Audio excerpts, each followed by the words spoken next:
Buenos días para todos. Quisiera decirles que no es realmente, no van a descubrir América como lo que estamos hablando, pero es, digamos, más o menos la historia, una breve historia de lo que hemos hecho y de lo que, más que nada, lo que vamos a poder hacer juntos. Para mí eso es lo más importante, las metas, el futuro y realmente no dudar, eso es lo importante. Vamos a tener un resumen de lo que fue el pasado, un resumen porque es imposible contarlo de 25 años en escasos momentos, pero vamos a tratar de resolver, mostrarles los puntos más importantes. Primero decirles que la introducción se inició de las braquiarias hace más de 500 años, cuando llegó como cama de esclavos africanos a Sudamérica.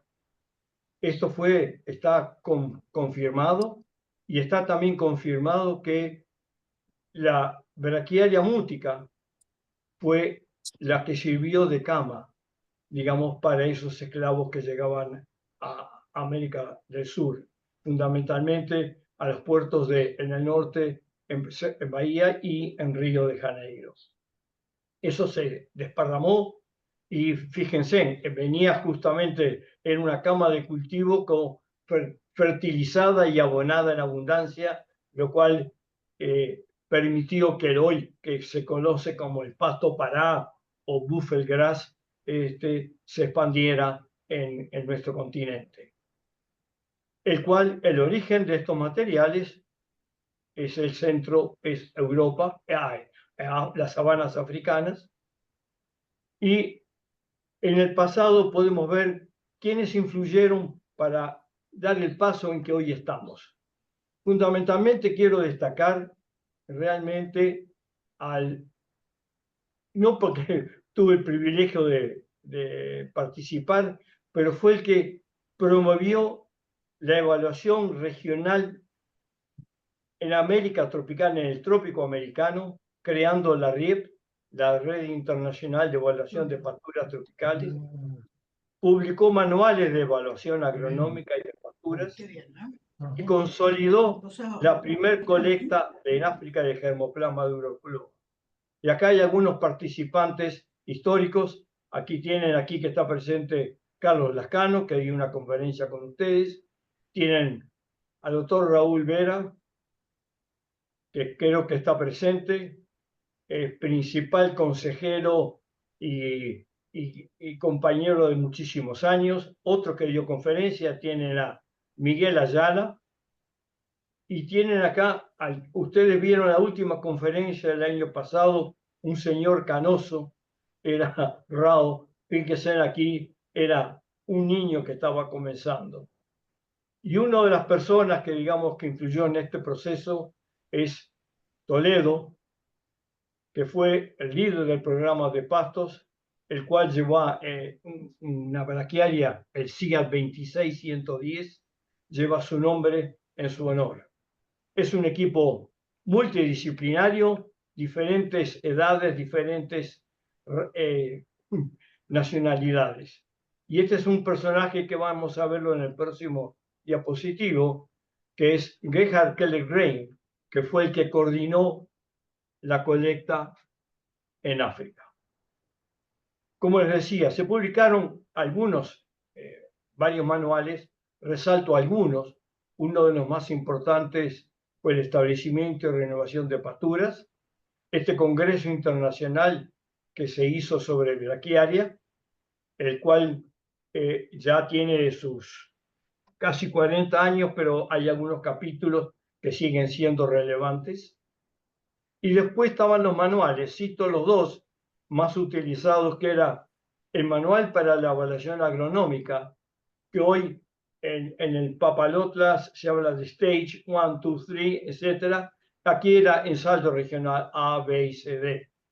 Y este es el manual de evaluación de pasturas con animales, que justo que está ahí Carlos Lascano, este fue editado por nosotros en aquellos años. Como les decía, ¿qué pasó? ¿Por qué se pensó en colectar?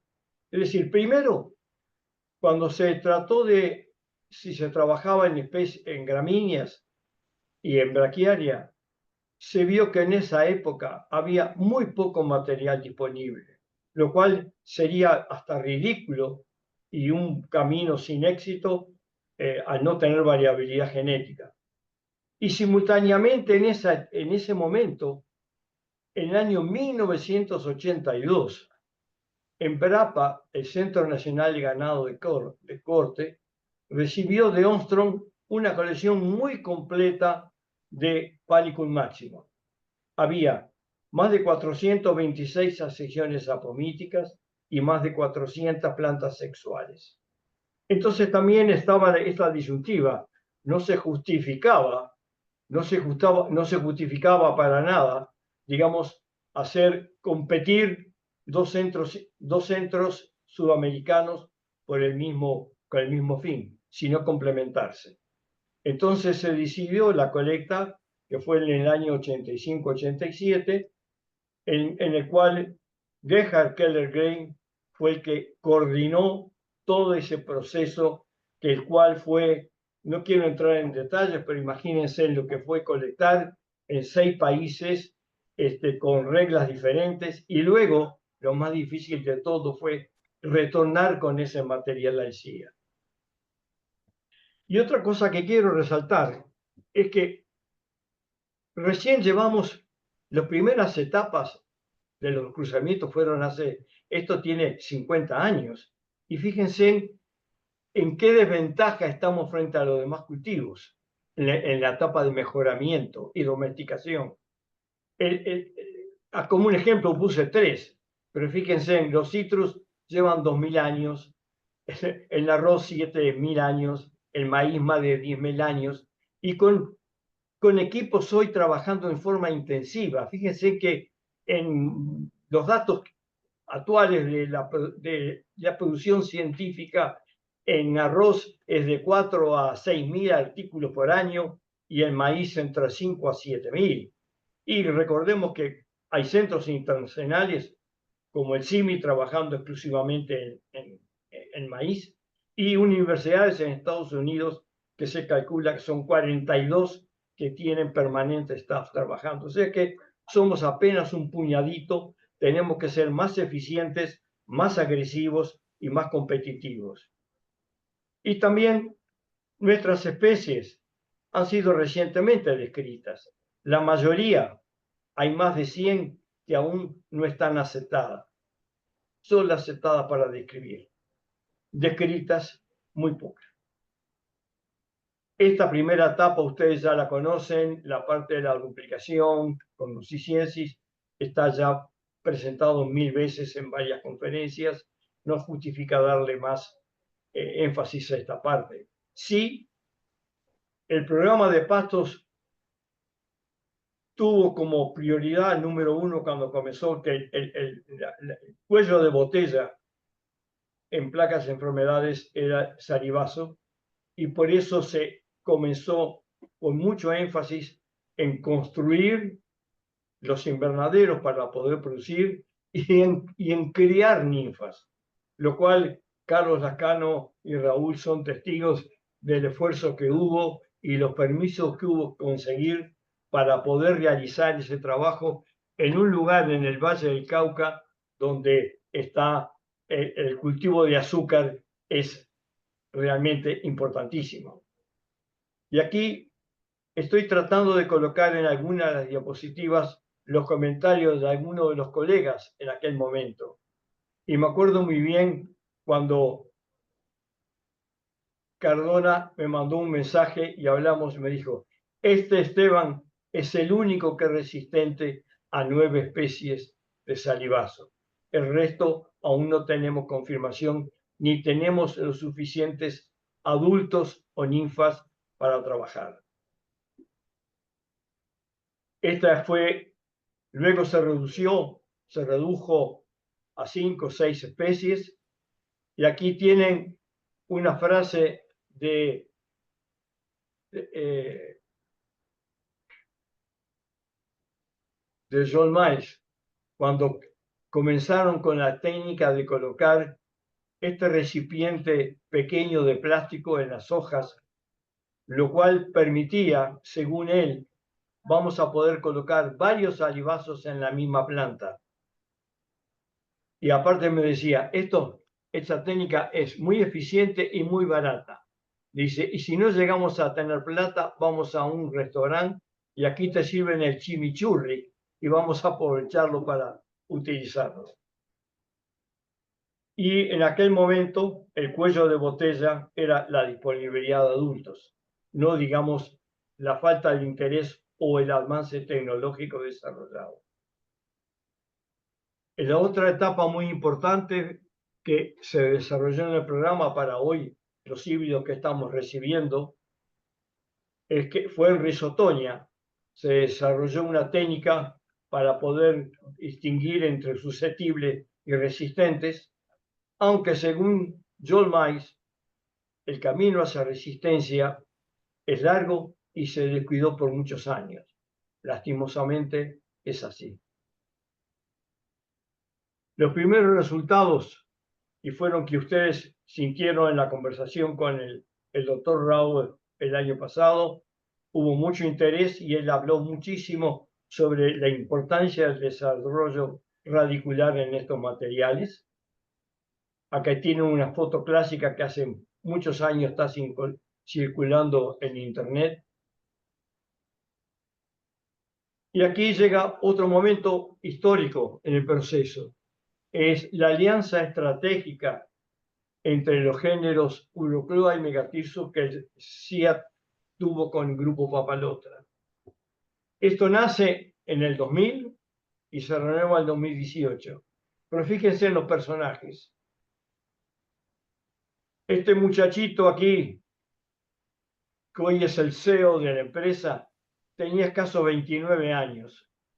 A los 48 años reanudó y duplicó el esfuerzo. Los directores cambiaron, Papalotra sigue presente. Y el que fue director general en aquel momento, Eduardo Stern, hoy en día es el rey de los cover crops, que es una nueva etapa que vamos a entrar y lo cual me alegra mucho que Papalotra comience a trabajar con leguminosas en el sentido de favorecer y tratar de incorporar el concepto de debemos recuperar el suelo y mantener la fertilidad de los suelos. Especialmente recordemos que en Brasil, que el cerrado es el 25% del territorio nacional, merece que se le cuide más. Una vez Sí, que Eduardo está con nosotros también aquí, doctor, escuchando. la, Entonces hay que cuidar, ¿no? las colecciones de híbridos que llegaron al CIAT fueron evaluadas y la política era evaluarla con nosotros y compartir. Las evaluaciones primarias se hicieron en Tailandia, Bolivia y México. Y luego, quiero enfatizar esto, porque más o menos 487 materiales fueron a Campo Grande, a Brasil, y ahí se duplicó la colección. Una parte, la mitad quedó en Campo Grande y la otra parte quedó en Cerrado. Y también se hizo un esfuerzo muy grande para enviar material a Costa Rica en la década del 97-98, donde se llevaron 187 braquiarias, 60 pánicos y 200 leguminosas para evaluar en los 3 centros que el CIAT, en colaboración con instituciones nacionales, construyó en Costa Rica. Hablemos ahora un poco del presente. Así nos encontramos hace 25 años. Fíjense, este era el laboratorio que teníamos, el lugar de criadero, aquí era la sala de trabajo, aquí ven los muchachos trabajando. Aquí tenemos el escritorio, que lo tuvimos siempre bajo sombra, por suerte, y 3 pilotos grandes que tuvimos acá. Aquí ven a Rodolfo, que ustedes ya lo conocen, Francisco, y este entusiasta muchacho, Ronald Quirós, que lamentablemente no está con nosotros, pero una persona extraordinaria, de una capacidad, de un trabajo, un entusiasmo extraordinario, que si había en aquellos momentos, digamos, 12 o 15 experimentos oficialmente aprobados para que él condujera, en realidad estaba llevando 35 o 40 por dentro. Aquí tenemos la sala que hacíamos la limpieza de semillas con Rodolfo. Fíjense el equipo sofisticado. Lo único que era importado era el ventilador, que era de China. Pero fíjense, con esta forma pudimos hacer todas las primeras limpiezas para la elaboración de producción de semilla, como para la semilla básica que se entregó a la parte de producción. La primera etapa tampoco teníamos estufas, ni siquiera el microondas, pero igual no paramos. Teníamos el sol, el bendito sol que nos ayudaba. El trabajo era rotarlas para tener un secado uniforme. Finalmente decidimos con los muchachos, hicimos un secador solar, unos estantes forrados de plástico negro, que ayudó en todo este proceso. Pero es decir, el no tener las facilidades no nos importaba. El asunto era seguir el compromiso y de hacer las cosas y hacer lo mejor posible. Así empezó Zipat Oaxaca, en una modesta vivienda, pero extraordinaria para trabajar. Este era nuestro salón comedor. Fíjense, teníamos la bendición de tener un árbol, y este es el escritorio de campo que compartíamos. La empresa hizo el gran esfuerzo de comenzar a mejorar las condiciones y lo hizo. En esta parte de abajo ustedes pueden ver el progreso que tuvimos. Jardín, el CIA 63-69 como gramilla, las primeras instalaciones, pero tuvimos la mala suerte que el 15 de junio del 2012 llegara Carlota, un huracán, y así nos dejó. Destruyó en una noche todo el sueño que habíamos tenido de 2 años de construcción. Fue muy triste, realmente triste, pero nos recuperamos. Seguimos trabajando, recuperamos nuestro sitio, ampliamos el trabajo de campo, seguimos manteniendo nuestro escritorio, que el huracán no lo llegó a tirar, y tuvimos la idea, que no funcionó, de como calentaba mucho acá, colocar un caño con agua con aspersor para bajar la temperatura. Realmente no bajó la temperatura para nada, pero nos mantuvo el techo siempre limpio, que era un ejemplo. Siempre estaba lavado. Aquí llega una parte importantísima que para mí le llamo los indispensables. Con esta gente se construyó todo lo que hoy tenemos. Y éramos competitivos. Y aquí hay un ejemplo. Esta diapositiva, en una siembra que hace 23 años o 24, Jorge Guiot, que está ahí, realizó con una máquina con 3 picos de salida. Nuestro equipo quiso modificarse y hicimos 4 surcos y tapado con rastrillo. Estos son los indispensables. Fíjense en el entusiasmo y la sonrisa al terminar la tarea, porque luego ahí teníamos un coco que nunca faltó para poder recuperar energía en nuestras tareas. Un ejemplo un poco de lo que hicimos para los estudios en el cercamiento. el fracaso que tuvimos en el primer año fue que seguimos lo que decía la literatura, los ensayos de encharcamiento de 17 a 21 días. Hicimos 3, 4 ensayos con ese ciclo y realmente entre el 70 y el 80% de los materiales evaluados no morían. Y era diferente a lo que decía el personal de campo. Mulato murió por encharcamiento, este murió por encharcamiento. Cuando tuvimos la decisión de mudar a 60 y hasta llegamos a 85 días de encharcamiento.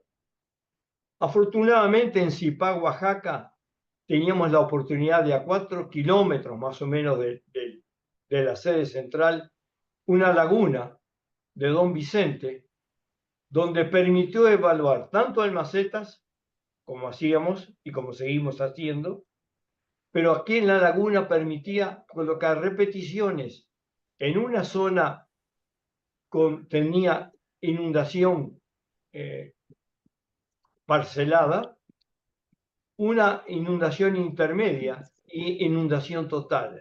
O sea que nos permitió evaluar muy bien estos híbridos. Fíjense, aquí está Caimán en la parte, digamos, completamente inundada, con 65 días de encharcamiento. La gran ventaja que puede haber en extenderse los días frente a la maceta es que en las lagunas el agua puede fluir y entonces el calentamiento del agua es mucho menor que a veces en zonas donde está inundado pero no percorre el agua o como en macetas. Luego iniciamos un ensayo que lo llamábamos nosotros de contramando, no estaba en lo oficial, habíamos acordado con los directivos, porque sabíamos que cada vez que uno está haciendo un ensayo surgen más preguntas y no podíamos parar al año siguiente para preguntar, ¿lo hacemos? Aquí hicimos uno, cuando llegamos a Chiapas, hicimos una simulación, un simulacro del inundado.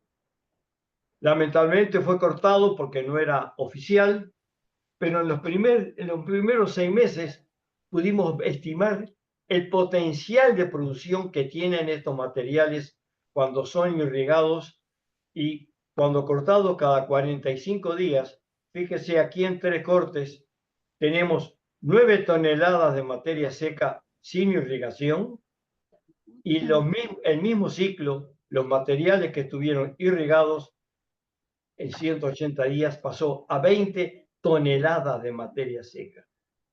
Fíjense, es extraordinaria la respuesta de estos materiales. Y esto da idea del potencial de futuro que tenemos mejorando las condiciones.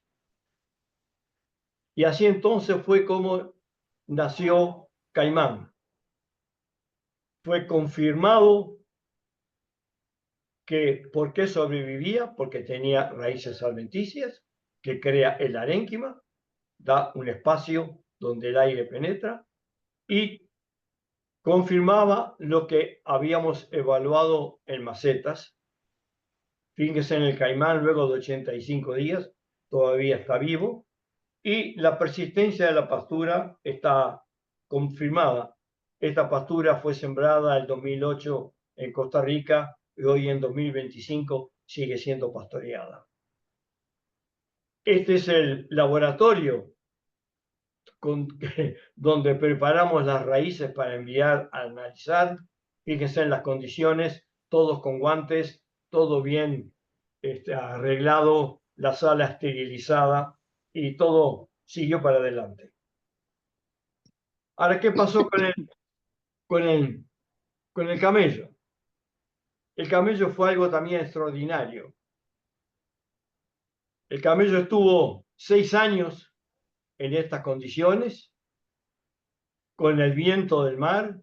Ustedes saben ya lo que son los suelos, que es un soporte más que nada, porque de fertilidad no tiene nada. Es un suelo arenoso y en las condiciones de la mayoría de los años hay entre 80 a 200 días sin lluvia. Y eso nos permitió nos permitió confirmar seriamente de que el camello resiste. Y aquí está un ejemplo. Al final del ensayo, ustedes pueden ver el 30-25 con el marandú. Lo que quisiera ahora enfatizar un poco es cómo hacíamos y cómo preparábamos la semilla básica para que llegara de la mejor forma posible y pura a la gente de producción, de multiplicación. Siempre forramos el suelo. Siempre el área de semilla básica fue para evitar contaminaciones, y de esta forma pudimos nosotros tener certeza absoluta de que el material era 100% puro.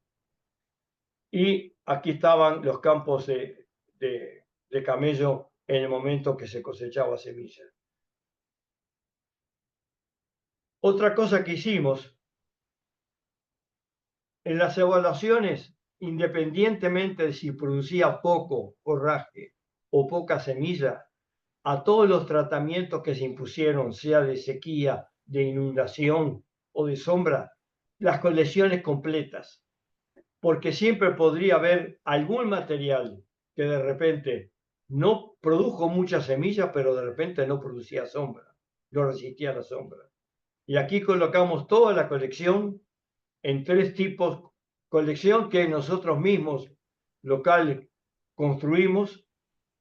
Los muchachos, esto nada fue importado, para reducir roturas con botellas vacías de Coca-Cola, forrábamos las esquinas de los troncos para que el sombrite no se lastimara.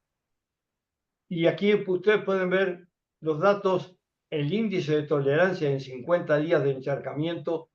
De aquí solamente listo algunos de los materiales, pero fíjense, el caimán sigue confirmando, muestra también que el 2090 tolera el encharcamiento, el 1467, que hoy es el Comfort, creo que André también me dijo que va a cambiar de nombre, pero fíjense, todos ellos toleran encharcamiento más que todos los cultivares comerciales, que Toledo, Cobra, Mulato 2, Piatá y Marandú.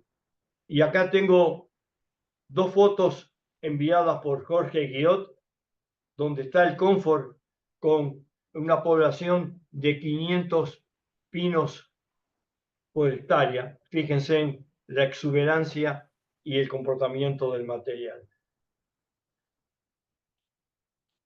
Quisiera recalcar,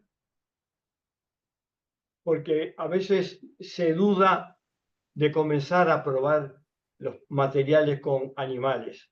Esperamos a veces mucho el final, pero tuvimos el cuidado de iniciar, mismo en las condiciones más toscas, más simples o sin repeticiones, de probar nuestros materiales.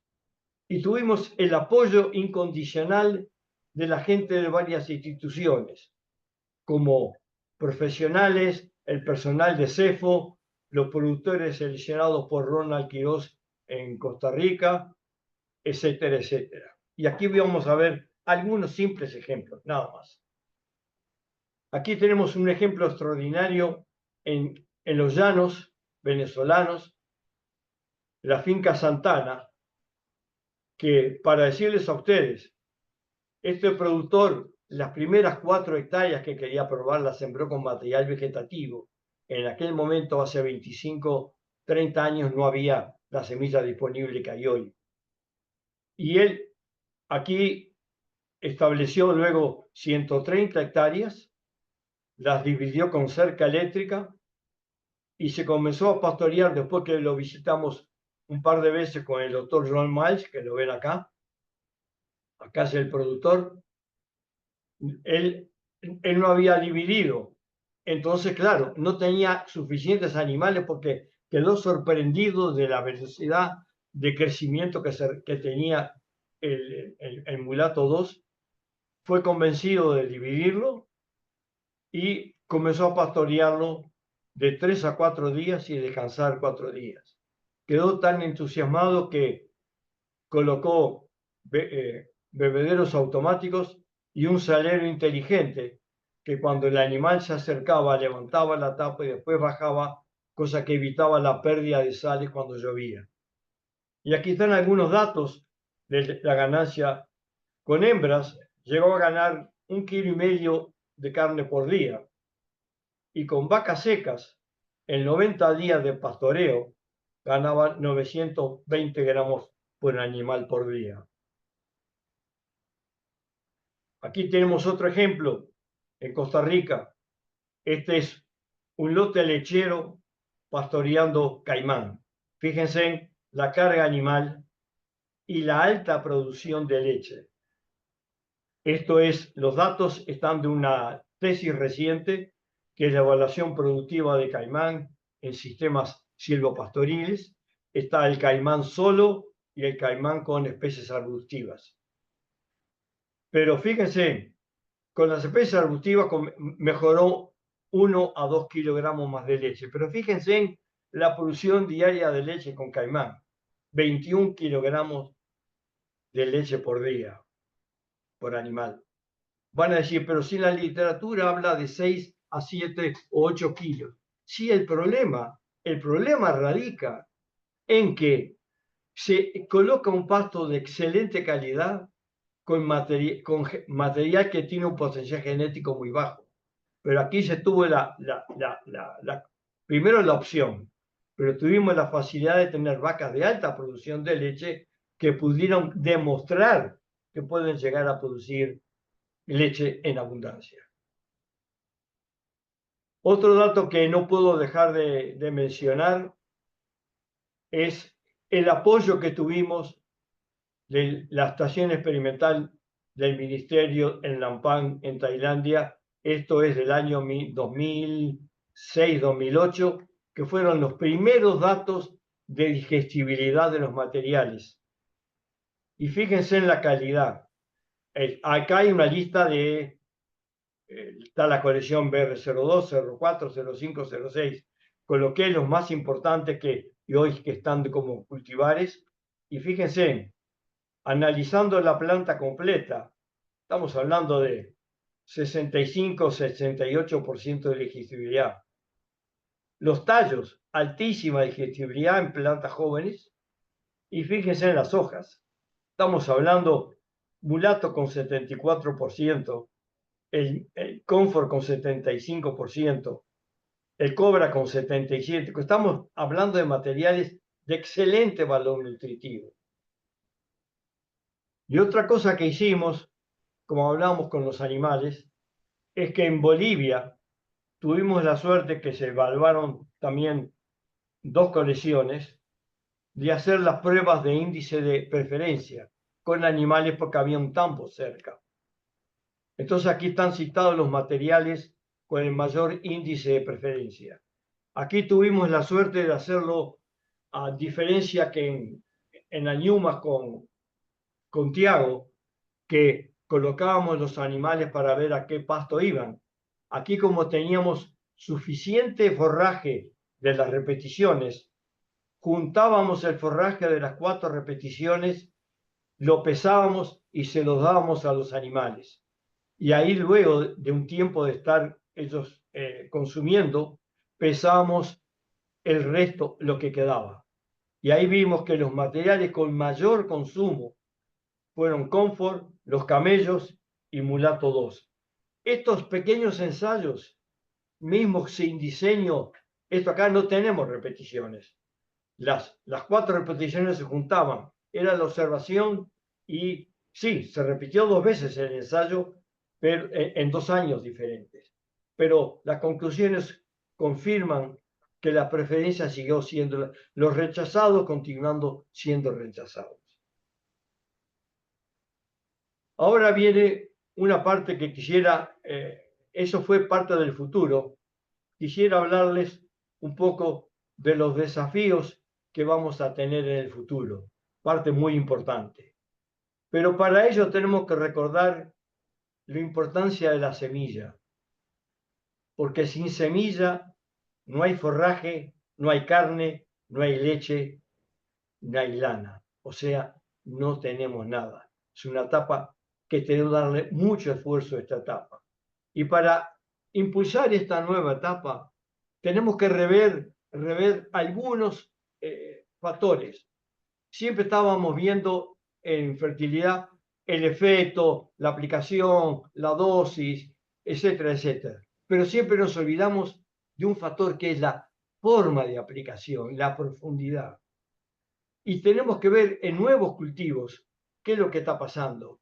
Es decir, los nuevos cultivos de arroz, lo que se está haciendo el maíz y en papa, está mostrando primero que no están colocando la urea como la conocemos, está granulada y está en profundidad.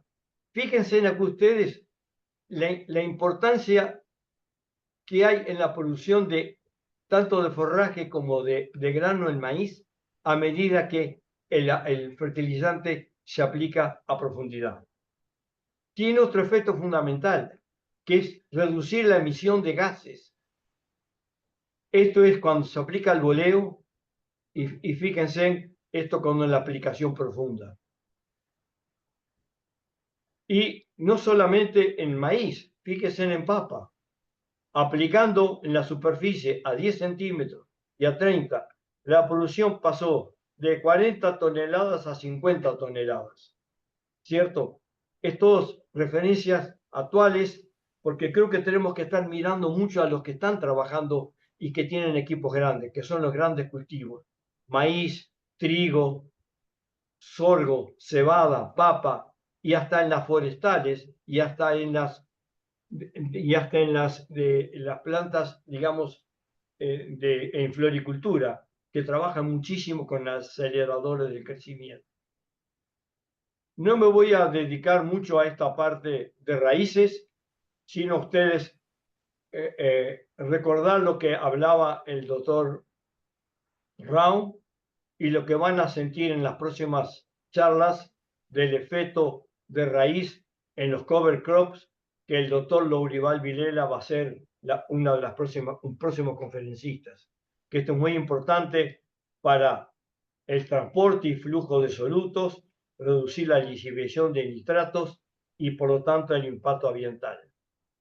Otro factor que tenemos que considerar es cuáles son los factores que más influyen en la producción de grano. Y aquí tenemos un ejemplo reciente en 7 cultivares de arroz de altísima producción, de 17 toneladas de grano por hectárea, y los autores vieron que las inflorescencias por metro cuadrado y el número de espiguillas por metro cuadrado son los factores que tenemos que considerar para evaluar en nuestras primeras etapas. Esto nos ayuda a no dudar y seguir adelante. Otro factor que hemos dejado de lado es que, recuerden, producción de semillas no es, no es, no es por fechas, es por grados fenológicos. Y los grados fenológicos cambian en todos los cultivos, en todos los materiales y en todos los años, y si es del primer año, del segundo año y del tercer año. Y acá hay un trabajo excelente, recién publicado, pero que lo han repetido varias veces, es cómo influye el INN, que es el índice de nivel de nitrógeno, en un ciclo especial, en antesis, el cual tiene un efecto tremendo en la producción de grano. Fíjense, tanto en maíz, en arroz y en trigo, las correlaciones son muy altas. 86, 90 y pico, 67%. O sea que estos son parámetros que podemos incluir, que ya están evaluados, testados, que nos van a poder permitir definir más y seleccionar nuestros materiales. Otra cosa que he insistido muchos años, ustedes los vieron las parcelas que estaban irrigadas, pero les muestro ejemplos recientes. Esto es en Tailandia. Fíjense, en este productor, con este sistema simple de irrigación, un tanque y después con los aspersores, pasó sin riego entre, digamos, 80 kilos hasta de 400 a 1 tonelada de semilla. Esto es en el Cerrado brasilero, Estilosante guyanense, que es difícil. En el momento de afesia de antesis hay sequía y aquí con un simple riego estratégico de 90 milímetros pasó de 82 kilos a 330 kilos de semilla pura. Y este es un ejemplo del año pasado en el cultivar magno con Lolium multiflorum. Y fíjense, sin riego, 325 kilos. Con riego llegó a 1.100 y pico, más de una tonelada. O sea que el riego le agregó 750 kilogramos por hectárea. Y luego llegamos a otra etapa muy importante que hemos dejado de lado y que hemos aprendido ahora y que por suerte estamos ya, Papalot la comenzó y esta semana termina la primer ciclo de entrenamiento a nuestra gente en cómo estimar el número de polen y viabilidad. Tiago había comenzado hace 4 o 5 años, eso se cortó. Porque recuerden, aquí está una cita de John Miles, aún los apomíticos necesitan polinizarse para formar semilla, o mejor dicho, el endospermo de la semilla. Y fíjense cómo es la viabilidad del polen en estos materiales. Es relativamente baja. Porque además, comparado con otros cultivos como el maíz, el maíz llega a haber hasta 1 millón de granos de polen. O sea que, y más de 1.000 estigmas. O sea que es casi imposible fracasar. Y aparte, ya hay estudios también tan detallados que saben que necesita entrar en el tubo polínico 5 granos de polen deben caer en el estigma para que fertilice el óvulo. Y son materiales de escasa vida. Ahora hay unas diapositivas que les voy a mostrar algo más. Pero recuerden que el polen no es como la semilla de las braquiarias. El polen no tiene dormancia, lamentablemente. La vida es muy corta. Y podemos ver, que esperemos que en un tiempo, que examinemos que los materiales que tengan más de 500 espiguillas viables, ese material es promisor. Y detectarlo desde el inicio, vamos a reducir trabajo, tiempo y dinero. Aquí está el ejemplo.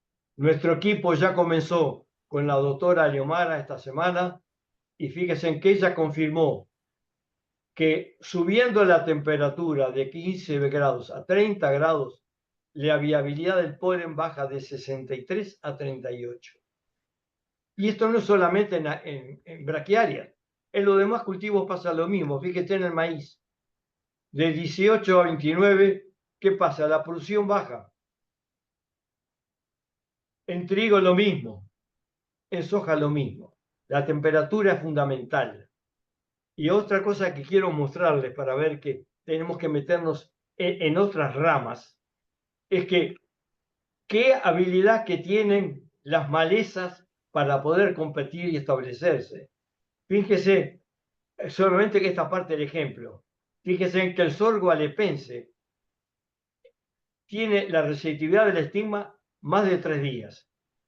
Y el porcentaje de germinación, fíjense que llega a vivir 4 horas, la longevidad.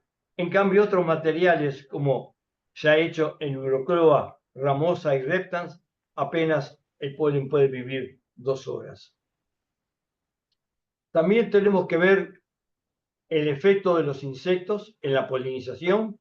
¿Por qué no de futuro tenemos que sembrar, como en otros cultivos, plantas atractivas y polinizadoras? Porque acá hay un ejemplo. Fíjense, este es un trabajo hecho por el doctor Bodgham en el año 58 en Kenia. Él colocó diferentes colmenas en diferentes parcelas donde tenía estas braquiarias. Fíjense, qué coincidencia, que son las que más producen semilla hoy en América. La alta frecuencia de la visita de las abejas en Brisanta y en Rusiciensis.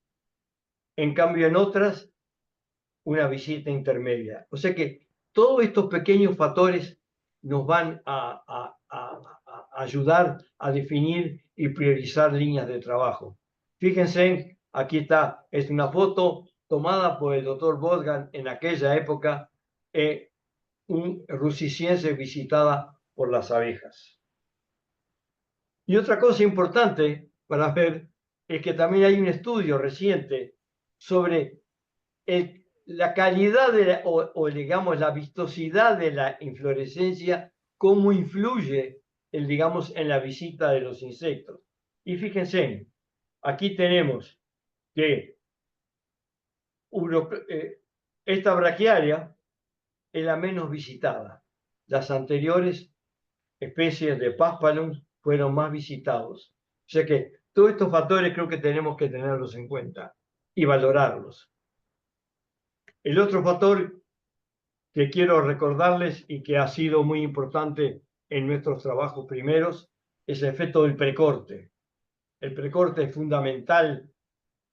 Lógicamente tenemos las barreras de la forma del sistema de cosecha que impiden, pero el precorte que se practica en Tailandia y en otros lados y en todas las especies templadas, lo que facilita es la sincronización y la uniformización y definir ayudar a definir la fecha de cosecha, reduce el vuelco y tenemos un extra de forraje que puede ser pastoreado, silo, heno, pellets o venderlo como se vende en Tailandia.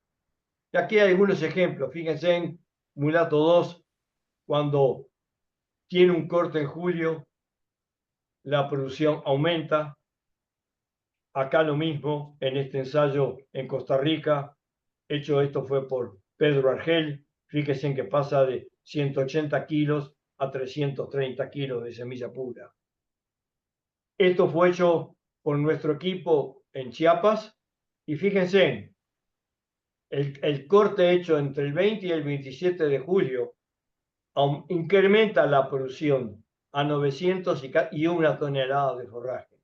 Y la otra cosa importante es que al reducir la masa de forraje en las condiciones de humedad del microambiente que crea el sin corte, la contaminación de clavices fue mucho mayor que en el resto de los materiales.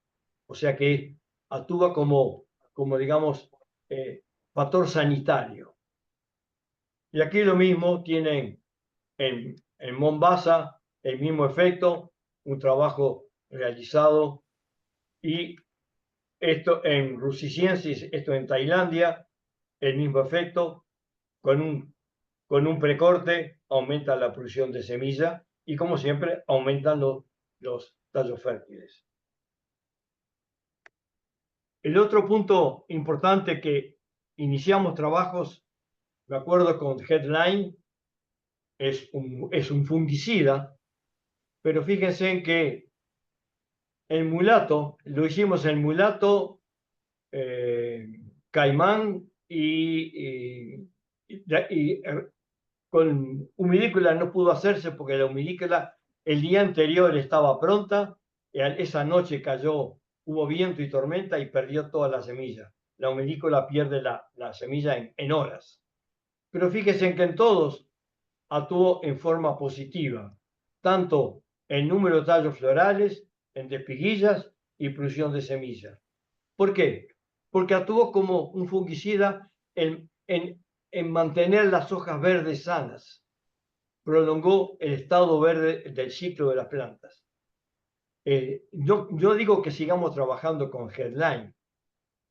Hoy hay una docena de productos que tenemos que ver, pero fíjense en estos datos que hay sobre cómo aumentó el grado de selección por estar verde, stay green, de los años 30 al 2010 en Estados Unidos, y fíjese cómo incrementó la producción de grano por hectárea.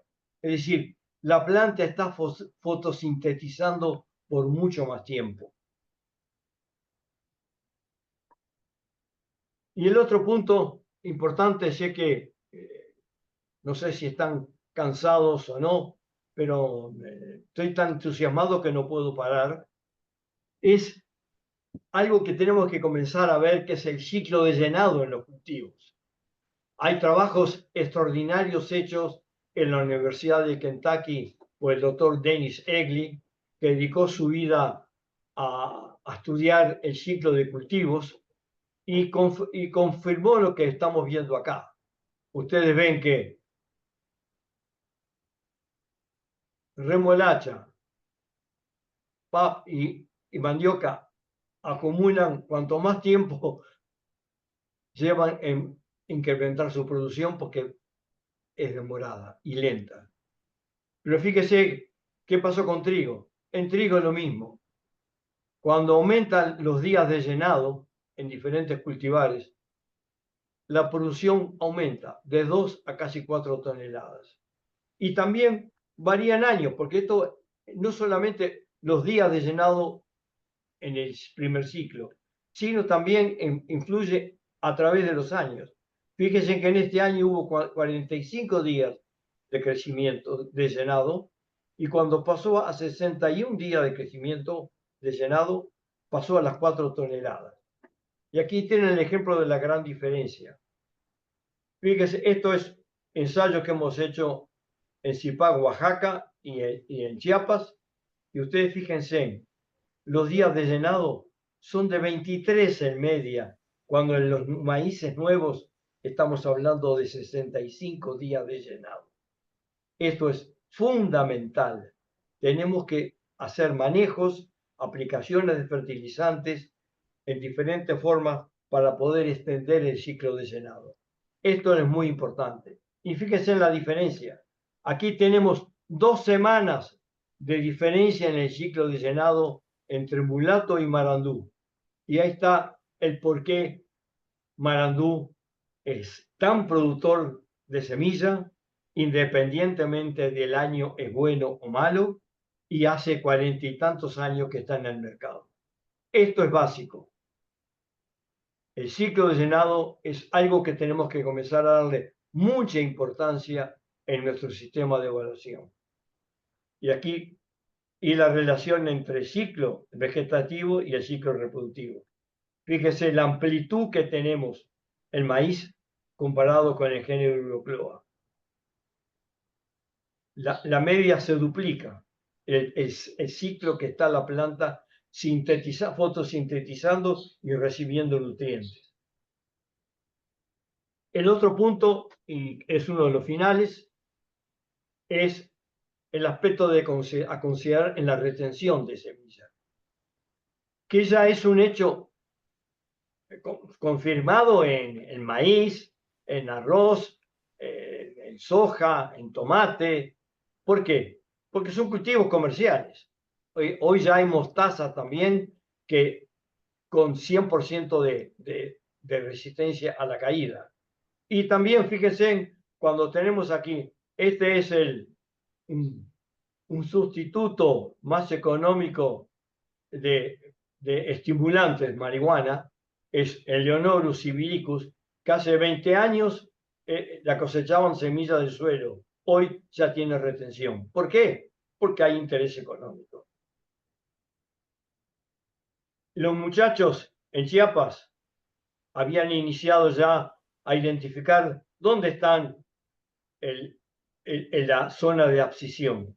Pero tenemos que aprovechar los trabajos que se han hecho recientemente con Lolium multiflorum y perenne, el cual se utiliza muchísimo, es de altísima producción en Estados Unidos para campos de golf, y lo cual retener las semillas es importantísimo. Y han visto, fíjense en estas fotos aquí, cómo el material que tiene cierta resistencia a no perder semilla no tiene una necrosis acelerada en la zona de abscisión.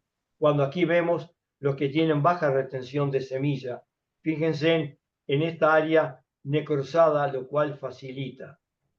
Y aquí hay una radiografía, pero van a ver un dato mejor en la próxima diapositiva, que muestra muy bien cómo se diferencia la zona de adsorption zone, como llaman los americanos. Fíjense que donde hay baja retención de semilla, queda apenas como si fueran 2 líneas de ladrillos, no están intrincados. Por eso, cuando empieza a lignificarse, cuando se empieza a secar, cuando madura, se desprende fácilmente. No en tanto que en los materiales que están mostrando retención de semilla, ¿qué es lo que sucede? Lo que sucede es esto. No hay estas dos capas apenas, que se corta aquí, se seca y se desprende. Están intrincadas. Fíjense en que llega a haber hasta 4 células o 5 células o 2. Pero es decir, forman realmente un círculo muy estrecho que impide que se desarme. Insisto con la cosecha futura. No quiero decir que esto se elimine, pero tenemos que comenzar a aprender a cosechar de la espiga bien, porque un día va a ser prohibido en Brasil cosechar del suelo. Tenemos que estar preparados. Como tenemos que estar preparados, para irrigar. Fíjense que el encerrado hoy se están perdiendo 10, 12 toneladas de suelo por hectárea año.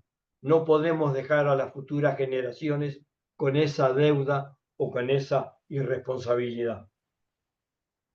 Y fíjense en la diferencia. El estado de la semilla, cuando está 30, 40 días en el suelo, como ya está atacada por hormigas, etcétera, empieza a sufrir. Cuando es cosechada directamente, no tenemos problema alguno. Y acá un ejemplo de 3 años de datos, realmente con mucho esfuerzo, pero con mucho entusiasmo, en el cual estimamos la pérdida en plantas ensacadas y plantas no ensacadas en el suelo a nivel comercial. Y fíjense, en el día cero que comenzó la cosecha, teníamos 628 kilos de semilla pura. A los 10 días ya había 250, 230, a 50 días apenas 112 kilos. Esto aparte nos sirve para decir si se justifica o no cosechar, si el tiempo no favoreció. Con esto finalizo enfatizando que los sitios con temperatura superior a 30 grados afectan la producción y calidad. Tenemos que hacer algún estudio en la aplicación de los fertilizantes, enfatizar en el ciclo de llenado, elegir, seleccionar materiales con ciclo de llenado lo más extenso posible, ver el efecto del precorte para aumentar tallos reproductivos, sincronizar floración, el stay green, importantísimo, enfatizar en el sistema de estudio radicular, el riego, inducción de polen, que por suerte ya nuestro equipo comenzó, retención de semillas y cosechar de la espiga. Hubo 2 intentos, en 2008 en la Argentina, con bastante éxito, y con más éxito aún en 2016 en Chiapas, donde llegamos a tener 75% de eficiencia en BR020465. Con esto les digo muy fin, les agradezco la atención de tantos minutos y recuerden que lo imposible solo tarda un poco más, pero se llega. Muchas gracias.